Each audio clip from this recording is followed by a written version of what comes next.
Hola, clase de español 3. Ya es tiempo de hacer gramática nueva y vocabulario nuevo. Got a few things that are going to keep us a little bit busy this next week. It's not conceptually difficult, but there's a little bit of volume to it. So let's go ahead and just jump right in right now. This next chapter coming up is about taking care of yourself. Okay, it's a lot of things that are kind of health related, and some of them have to do with diets or exercise, and there's even an interesting little part on there um, about like tanning and being in the sunshine and stuff like that. Okay, very good. Sorry about the brief pause there. We had a visitor. We're gonna have another one in a moment. Let's go ahead and jump right into our slides for this next week, if I can get this to work here. All right, very good. Ooh, I like that. I like our flying graphic. This is very cute. Let's see what we got here. That's a good one. Okay, reflexive verbs. Conjugate reflexive verbs. Remember to use the appropriate reflexive pronoun with the verb. You've seen and used reflexive verbs before. I know this because I'm actually doing this in my Spanish 1 or my Spanish 2 students right now. So we should all be there. However, as an example, the verb levantarse, like to get up, okay? Levantar by itself is the base infinitive, but the se turns it into a reflexive. So when you say me levanto, generally translated simply means I get up. But the literal translation is I raise myself, okay? Te levantas, of course, is you get up or you wake up when used in that context. But the literal translation would be you raise yourself. Se levanta, same thing. He or she wakes up, or he or she raises themselves. So you can see it's a little bit, it's the difference between the literal and the general rears its ugly head again. We've got a lot of those. Hopefully we're getting used to it by now. So your 6 examples, your 6 conjugations: me levanto, te levantas, se levanta, nos levantamos, os levantáis, y se levantan. Próxima. There it goes. Okay.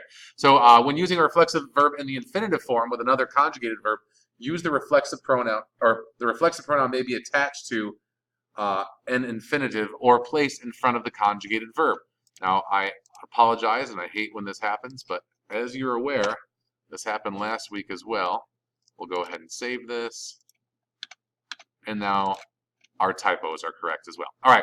So all this means simply is that if you're going to use, for example, a near future tense, that you can add these on, you can like hook them on to the end. You can add your IOPs to the very end instead of having them before a verb conjugation if you want. For example, if I'm going to go to bed at 10, you can say voy a acostarme a las 10, or you could say me voy a acostar a las 10. Either one of them say that I'm going to bed at 10. But in this case, I've got the IOP attached to the infinitive here. This might feel a little bit more natural for some. And in this case, I've got the IOP before the verb conjugation in general, which is also pretty normal for what we do. Attach the reflexive pronoun to the end of an affirmative command or place it before a negative command. For example, take care of yourself. Like cuidarse is to take care of oneself.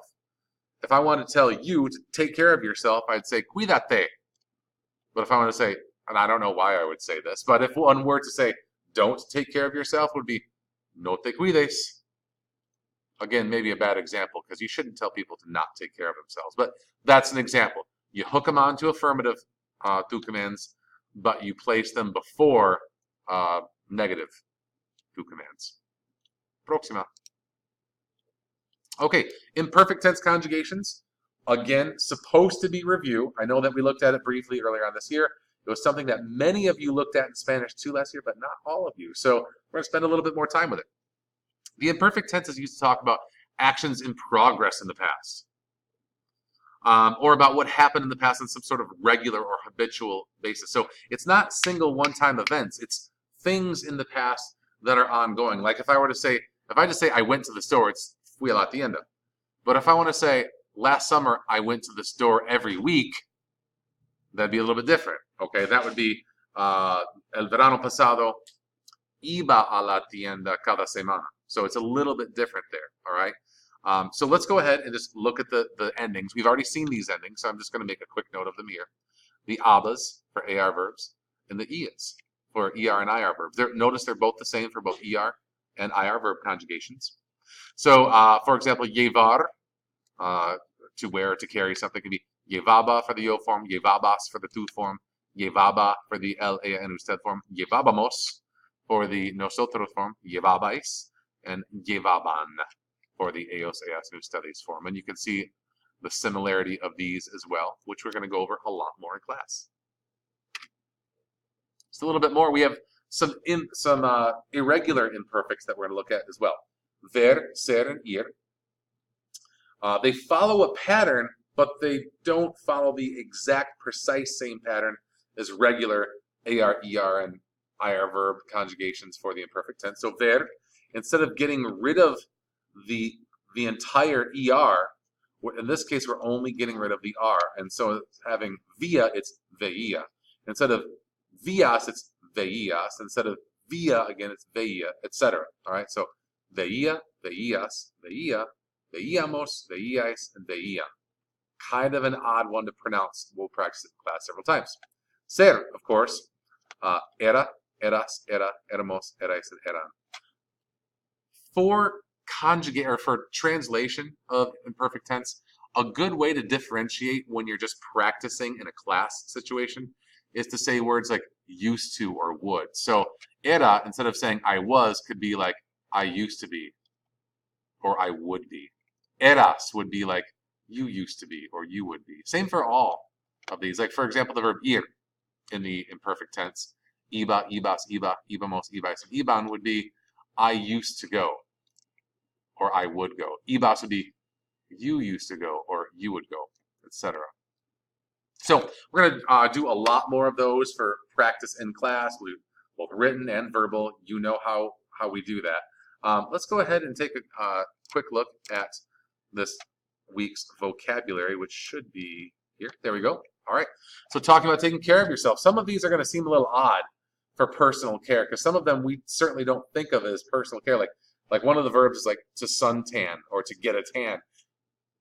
But a lot of recent studies show that to not always be good for you. I mean, too much vitamin D, too much ultraviolet light, skin cancer associations, and all that kind of stuff. So it's just kind of interesting that it's all part of the whole health wellness category back in 1998 when this list was published. Let's go ahead and take a look at it. La alimentación is nutrition. Now you can use the word nutrición, and that would be understood as well. This is just a slightly more scientific version of that. So la alimentación is nutrition. Alimentarse bien is to eat well, or to nutrient well. Not that nutrient is a verb, but we're verbing it here. Alimentarse mal is to eat poorly, to eat unhealthily. Great verb, broncearse, to tan or to suntan. Comes from the verb to bronze, right? Like bronze. There's your cognate. Comer comida sana, to eat healthy food. Compartir con alguien, to share with someone. Contribuir, to contribute. Cuidarse el pelo is to watch one's weight. The literal translation is to take care of or to care for your weight, but it's cuidarse is like, in this case, is just to watch your weight, to be careful with your weight, okay? Darse cuenta de can mean either to notice or to realize something. Dormir lo suficiente. I bet you guys could probably put this together. Dormir, to sleep. Suficiente, sufficient. So, to sleep enough. To sleep sufficiently. Dormirse is to fall asleep. Ducharse is to shower. Echarle mucha sal a la comida. This is a weird one. It means to put on or to put a lot of salt on your food. That's an odd, it's a very specific verb, to put a lot of salt on the food, okay? A lot of you would probably want to use poner mucha sal en la comida. Incidentally, can be used. But usually in the arena of talking about food and nutrition, echarle mucha sal is to apply a lot of salt, okay? Estar a la dieta, to be on a diet. La grasa is fat, as in the nutrient. Hacer ejercicio, to do exercise. In this case, ejercicio aeróbico, aerobic exercise. Mantenerse en forma, to stay in shape, to maintain in shape. El peligro is danger. Pesarse is to weigh oneself. Like el peso is weight, so pesarse is to weigh oneself. La piel is skin. Ponerse crema protectora. I bet you could figure that one out too. Like ponerse, to put. Crema protectora, cream protective. All right, so obviously to apply sunscreen, protective cream. Quedarse enfrente de la tele, to stay in front of the TV, to sit in front of the TV. Quemarse, interesting one. The verb quemar is to burn. So quemarse is to burn oneself. But in the arena of personal care, if you were to use a conjugation of the verb quemarse, they would mean to get a sunburn. Sentirse muy solo, to feel lonely. Subir el pelo is to raise the weight or to put on weight. Last one, tener buenos hábitos de alimentación, to have good nutrition habits, to have good eating habits. You can kind of break that down. Tener, to have. Buenos, good. Hábitos, habits of alimentation or habits of nutrition. And that's the whole thing, guys. That is all of your grammar and vocab for Spanish 3, section 2.2. Two things left over real quick. First one, I know you guys didn't have extra credit last week, so you probably want that again. All right, so let me just throw this one out there for you right now. If you get a handy-dandy note card, you get one of these and give me 5 sentences using the imperfect tense. Just imperfect tense conjugations. I want them both in Spanish and in English. Not examples that I provided, but examples that you create. That'd be great. You throw them on one of these, get your name on it for me, turn it in on, let's say, Tuesday, and you'll be in good shape. All right? So that's that.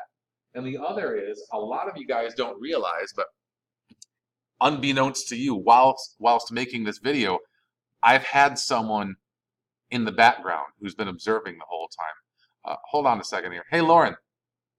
Lauren G. That's all right. Could you come over here and say hi to the Spanish 3 class real quick? All right. This is Lauren. She's an International Baccalaureate Studies student, and she is watching how we do different curriculum deliveries, and she's in my class during this hour, and she just wanted to say a quick hello to everyone one more time. Hi, everybody. All right, very good. Well, if you see Lauren in the hallway, you make sure to say hi to her. High fives are always appreciated. Thanks a lot. You guys have a great day, and I hope to see you all next week. And hey, go Spanish 3. Ciao.